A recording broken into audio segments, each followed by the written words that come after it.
Hello everyone, in this video lecture we are going to do question number 16th which is given on page number 15.51.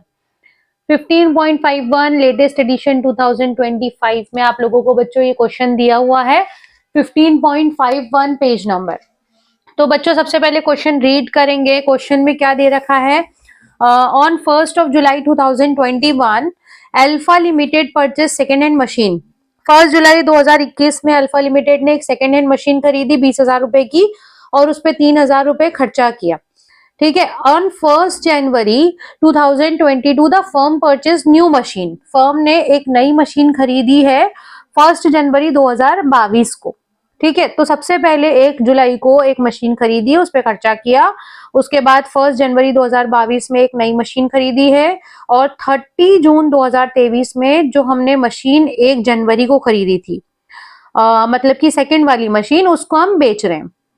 And on 1 जुलाई 2023 को, मतलब उसी दिन, उसके अगले दिन, जिस तारीख को मशीन बेच रहे हैं उसके अगले दिन हमने एक नया प्लांट लगवाया है, फ्रेश प्लांट इंट्रोड्यूस किया है, जिसका हमने पेमेंट जो है वो इंस्टॉलमेंट में किया है। 1 जुलाई को उसके 5,000 रुपए दिए, 30 जून को 6,000 दिए और अगली 30 जून को 5,500। ये इंस्टॉलमेंट में हमने पेमेंट किया है इस वाली मशीनरी का। ठीक है। अब जो हम 2024 और 25 में पेमेंट कर रहे हैं उसमें इंटरेस्ट भी शामिल है ना। अब देखो, इंस्टॉलमेंट में पेमेंट करते हैं, अगर आप कोई भी चीज इंस्टॉलमेंट में खरीदते हो तो उसका ब्याज भी आपको देना पड़ता है, राइट। जो बचा हुआ अमाउंट है उसका इंटरेस्ट देना पड़ता है। तो इंटरेस्ट इसमें जुड़ा हुआ है 1,000 और 500 रुपए। कंपनी जो है डेप्रिसिएशन 10% लगाती है on the original cost. Account जो है हमारे 31 मार्च को एवरी ईयर क्लोज होते हैं। हमें मशीनरी अकाउंट बनाना है for the year end date 31 March 2024। ठीक है। तो सबसे पहले हम क्या करेंगे, एक जो हमारी मशीनरी है उसको हमें खरीदना है। कौन सी मशीनरी को खरीद रहे हैं हम? 1 जुलाई 2021 को एक मशीन खरीद रहे हैं। ठीक है। तो यहाँ पे हम डेट डालेंगे जुलाई 1, 2021 टू कैश। ठीक है। आपने M1 यहाँ पे खरीद ली। M1 कितने की खरीदी? 20,000 रुपए की मशीन थी, 3,000 उस पर खर्चा किया, मतलब 23,000 रुपए की खरीद ली। उसके बाद 1 जनवरी 2022 को एक और मशीनरी खरीदी है। तो जनवरी में खरीदी है 2022 में, मार्च आने के पहले हमारा जनवरी आ जाएगा। तो जनवरी में हमने एक और मशीन खरीदी है M2। कितने की खरीदी है? 12,000 रुपए की। ठीक है। अब 30 जून को हमने जो मशीन सेकंड वाली थी वो बेच दी, 30 जून 2023, है ना। तो 2023 आने के पहले पहले 2022 मार्च आएगा। तो हम लगाएंगे जो मशीन हमने खरीदी है उस पर डेप्रिसिएशन लगाएंगे M1 M2। अब देखो, फर्स्ट मशीन जुलाई से लेकर मार्च, मतलब 9 महीने, जुलाई अगस्त सितंबर अक्टूबर नवंबर दिसंबर जनवरी फरवरी मार्च, 9 महीने यूज करी है। तो फर्स्ट मशीन 23,000 की मशीन है, इसका 10% होता है 2300 रुपए इंटू 9 डिवाइडेड बाय 12। 9 महीने का डेप्रिसिएशन लगेगा 1725। और जो सेकेंड मशीन है वो जनवरी में खरीदी है आपने 12,000 की। 12,000 का 10% 1200, जनवरी फरवरी मार्च, मतलब 3 महीने यूज करिए, तो इंटू 3 डिवाइडेड बाय 12, 300 रुपए आपने इस पे डेप्रिसिएशन पे किया। ठीक है। डेप्रिसिएशन लगा, सॉरी, इस पे। तो टोटल डेप्रिसिएशन हो गया 2025। अब हम लगाएंगे बैलेंस सीडी निकालेंगे। ठीक है। सेम डेट को मार्च 31 2022 में हम निकालेंगे बैलेंस सीडी M1 M2। अब जो 23,000 की मशीन थी उस पे डेप्रिसिएशन लग गया था 1725, तो अब वो कितने की बची? 21,275। और जो सेकेंड मशीन थी वो आपकी 12,000 रुपए की थी। 12,000 की मशीन पे डेप्रिसिएशन लग गया 300 रुपए, तो वो बची 11,000। अब इसका ये अकाउंट क्लोज करके इसका टोटल निकाल लेंगे। ठीक है। अब जो बैलेंस सीडी किया है इसको बीडी करेंगे। कितनी तारीख को? 2022 अप्रैल 1 to balance BD M1 M2।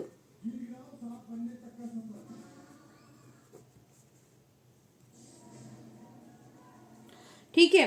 अब 2022 में कुछ हुआ है क्या? 2022 में जनवरी में आपने मशीन खरीदी थी, बस उसके बाद कुछ भी नहीं हुआ। 2023 में इस मशीन को बेचेंगे हम ठीक है, तो 2023 में अपन मार्च में सबसे पहले डेप्रीसिएशन लगा देते हैं क्योंकि हम इसको जून में बेच रहे हैं।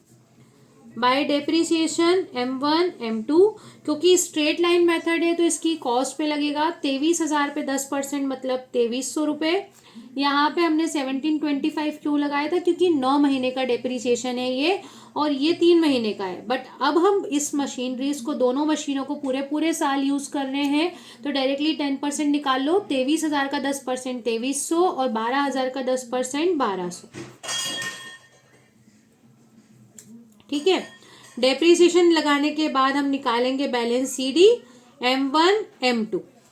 ठीक है, अब जो मशीन थी आपकी कितने की बची थी, 21,275, इसमें डेप्रीसिएशन लगा देंगे हम 2300 रुपये। मशीन बची है 18,975 की, और जो सेकेंड वाली मशीन है वो 11,700 की थी, इस पे डेप्रीसिएशन लग गया 1200, तो ये बची आपकी 10,500 रुपये की। टोटल मशीनरी की वैल्यू हो गई 29,475। ठीक है, ये वाला ईयर भी आपका क्लोज हो गया।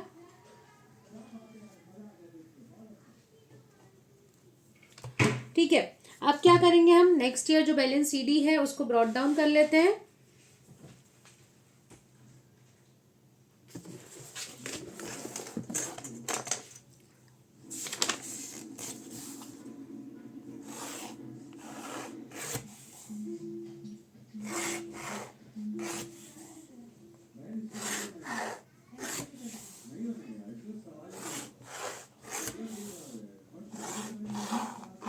जो बैलेंस CD किया था वो अप्रैल 1 में ब्रॉट डाउन होगा।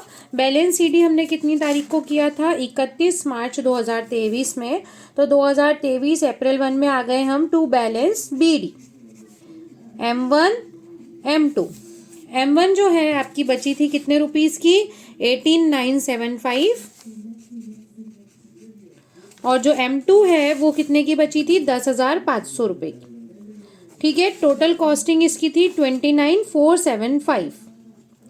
अब इन्होंने क्या बोला है कि 30 जून को हम एक मशीन को बेच रहे हैं जो कि हमने 1 जनवरी को खरीदी थी।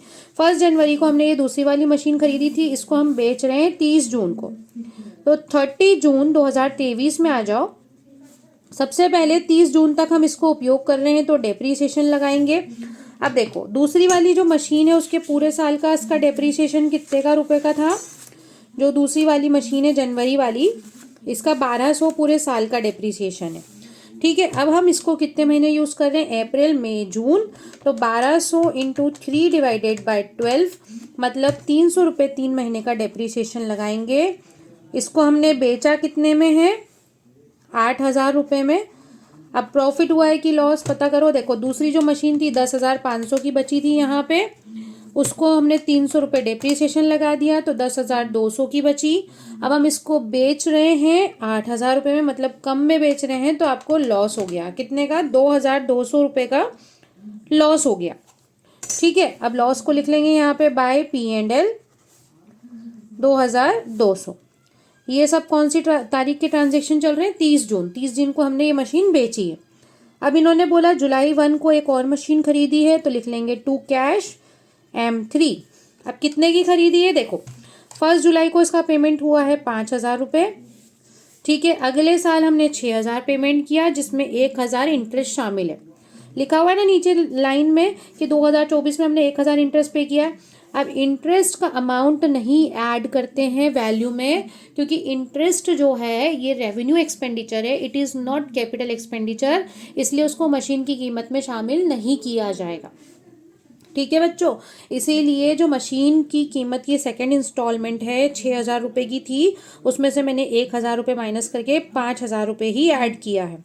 और जो थर्ड इंस्टॉलमेंट है वो 5,500 की है, उसमें से भी मैं 500 रुपये हटा के, 500 रुपये जो इंटरेस्ट का है उसका हटा के इंस्टॉलमेंट ऐड करूँगी, तो टोटल ये मशीन हमको पड़ी है 15,000 की। ठीक है, अब हम आ जाएंगे मार्च में। मार्च 31 बाय डेप्रीसिएशन, जो बची हुई मशीनें हैं उस पर डेप्रीसिएशन लगाएंगे। एक तो M1 बची, M2 बिक गई, M1 बची है और M3।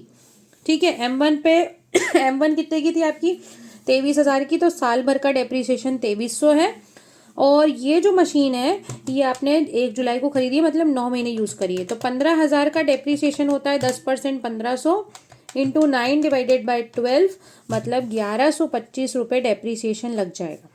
ठीक है, 1125 प्लस 2300, टोटल डेप्रीसिएशन लग गया आपका 3425। अब हम बची हुई जो मशीनें हैं हमारे पास उसका बैलेंस CD निकालेंगे, M1 एंड M3।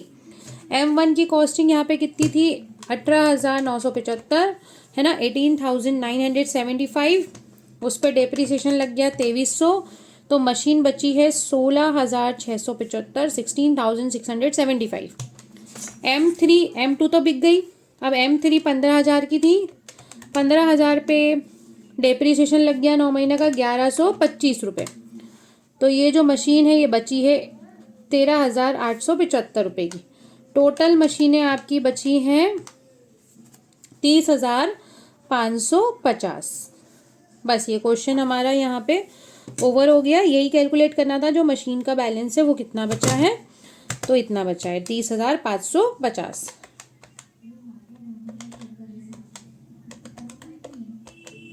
ठीक है, यहाँ पे टोटल लगा देंगे हम 44,475।